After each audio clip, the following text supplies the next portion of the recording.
Heute geht's von Toul nach Gondricourt-le-Château. Mein Tag beginnt heute mit einem Besuch beim Postamt, denn ich habe entschieden, meinen Schlafsack nach Hause zu senden.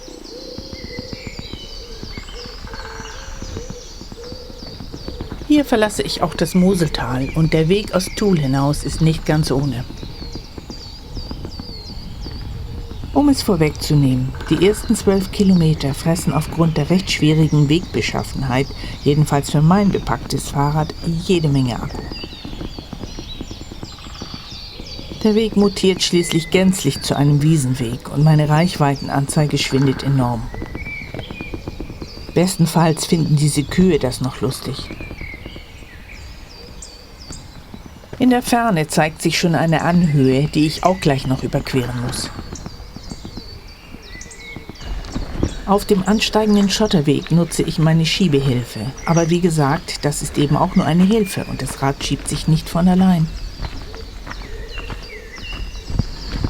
Ich schiebe jetzt hier erstmal ein Flussbett hoch.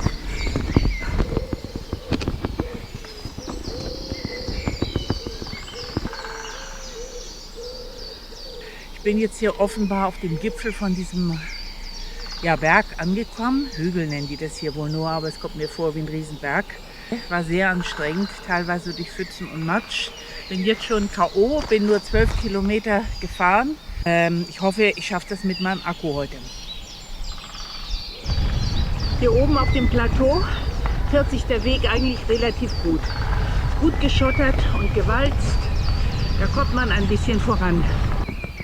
Auch der Abstieg auf der anderen Seite hat seine Tücken. Und jetzt war ich schon so schön am Runterfahren, da kam ein neuer Berg. Irgendwann lasse ich aber auch den Bergwald hinter mir und gelange wieder in eine offenere Landschaft. Die Hügel hier sind zwar nicht sonderlich hoch, aber die Steigungen auf den unebenen Schotterwegen machen das Fahren nicht so leicht.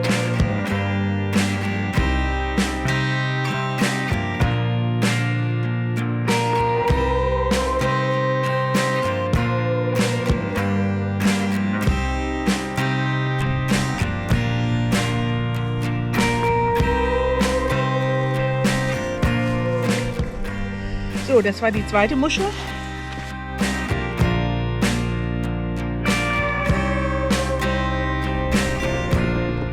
In flacheren Geländen geht das Fahren auf Schotterwegen allerdings recht gut.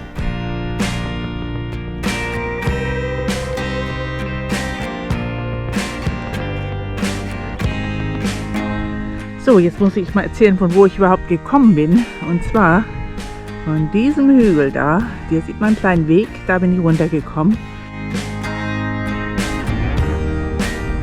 Dann erreiche ich Vaucouleurs, den Ort, von wo die französische Nationalheldin Jeanne d'Arc, die Jungfrau von Orléans, damals zur Zeit des 100-jährigen Krieges nach Chinon aufbrach.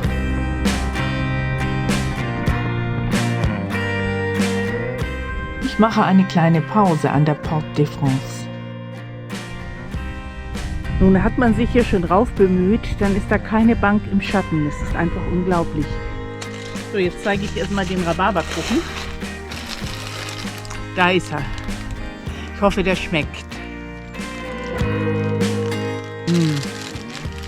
Fantastisch.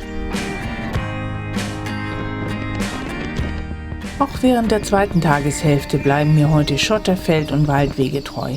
Aber zum Glück ist die Landschaft einigermaßen flach.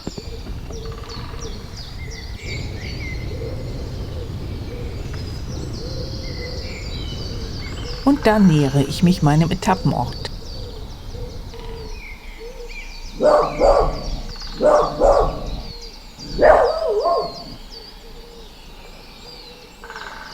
In Gondricourt-le-Château habe ich ein ganzes Stadthaus für mich allein.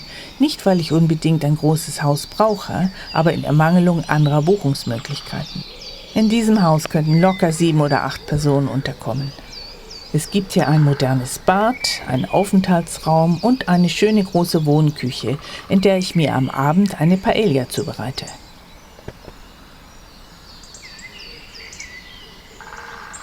Und wenn ihr wissen wollt, wie es weitergeht, dann bleibt jetzt dran. Ich freue mich auf euch in der nächsten Folge.